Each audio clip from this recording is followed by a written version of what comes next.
Well, today is day 171 in our journey through the Word, and we begin a new week. Had great reading through the weekend on several different fronts, but I want to speak just a little bit to each couple of things from this weekend's reading, as I typically try to do. One of those I'm reminded is you're never too old or you're never too young to be called and used by God. Joash was 7 years old when he became king. And it says in the reading out of 2 Kings 12 that he did what was pleasing in the Lord's sight at 7 years old. Those that came before him had not. But at 7 years old, he did what was pleasing in the sight of the Lord. He had good counsel from a priest, Joiada. I'm guessing that's probably somewhat correct as best I can, who lived to be to the very old age of 130, and he served the Lord to 130. So it doesn't matter how young you are or how old you are. God can call you and use you at whatever age. Just a reminder to us all. Also in our reading from Sunday, it was just reminded that God answers prayers in so many different ways.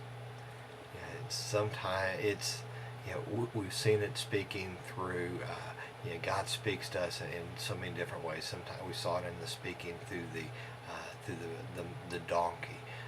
We've seen it through the burning bush. We have seen it through angels. But God answers prayers in different ways that are so unpredictable, and that's what makes God so unique, in that He does it in His way and in within His will. And we see in 2 Kings where He's answering the prayer where He says, "Get a bow and shoot an arrow." This is out of 2 Kings 13, 15. Get a bow and shoot an arrow. He says, open the eastern arrow and shoot the arrow. Open the eastern window and shoot the arrow out the window. And he says, this is the Lord's arrow, an arrow of victory. A promise of victory. Just, obey me. Obey what I'm telling you to do. Get your bow, get your arrow, open that eastern window. I thought that was very interesting. He was very specific on which window, the eastern window, and shoot it. And just a reminder that it's the Lord's battle and not ours. We've seen that in our reading. That's as a highlight in our reading already. But in today's reading, there were two words that jumped out at me. One of those is out of my key verse, and it's the word wholeheartedly. It means done, acted, given with total sincerity, enthusiasm, or commitment. Total sincerity, wholeheartedly. I do this wholeheartedly. And the other word was pride. Pride is a high or inordinate opinion of one's own dignity, importance, merit, or superiority. It is becoming or dignified sense of what is due to oneself, or one's position, or one's character. Pride is becoming our overinflated ego. And we think we're more important than we really are. We see, I looked those two words up and gave those two definitions because of these two verses. Out of 2 Chronicles 25:2, it says, Amaziah did what was pleasing in the Lord's sight, but not wholeheartedly. He did not do it with total sincerity. because what we saw is he didn't stop the worshiping to the false gods. He did what was pleasing before God, but he didn't do it with all his heart, with all sincerity. He allowed tolerance, a word we use a lot in today's society, tolerance. Not one of my most popular words, but we are tolerant. The other passage was that Uzziah, he was king, and he became proud, and it said, which led to his downfall. Again, pride is a high or inordinate opinion of one's own dignity, importance, or merit. Now, yes, he's king, but doesn't make him better than everybody else. And in this case, what we saw was he went into the temple and he did the things of the priest, and that was wrong. That was against God's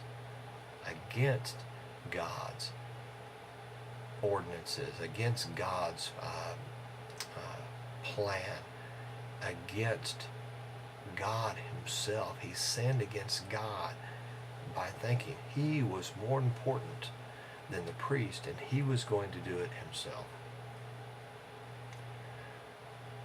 What I found, what made me recall was a story out of Luke 14 where Jesus tells this parable.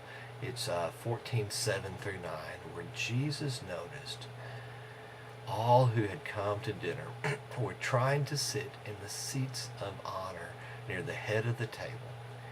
He gave them this advice. This is Jesus' advice. The people are trying to get in and get the very best seat close to the head of the table. And this is what Jesus said. When you're invited to a wedding feast, and this can be anything, but when you're invited to a wedding feast, don't sit in the seat of honor. What if somebody else who is more distinguished than you has also been invited? The host will come to you and say, give this person your seat. Then you will be embarrassed, and you will have to take whatever seat is left at the foot of the table. Don't think more of yourself than what you are. There's always others more important. You can only hope for embarrassment. But in today's reading, we saw God's discipline for Uzziah's pride.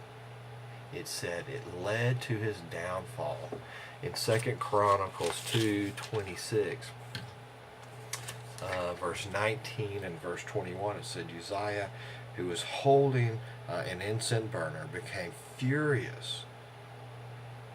But as he was standing there, raging at the priest before him. Now, the king, the priests are telling him, you can't do this, you must leave the temple. And in his pride, he became furious. And in a rage, he was furious and yelling at the priest before the incense altar of the Lord's. And suddenly, he was struck with leprosy.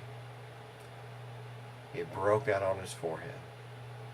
So King Uzziah had leprosy until the day he died. He lived in isolation in a separate house, for he was excluded from the Lord's temple. His pride cost him much more than embarrassment. His pride cost him his ability to worship God in the temple. He lived in isolation because of his pride. I'm reminded through our readings through this weekend, and specifically today, that I need to serve God wholeheartedly, not with half a heart, but wholeheartedly, with all I have. And I must not become prideful thinking more of myself,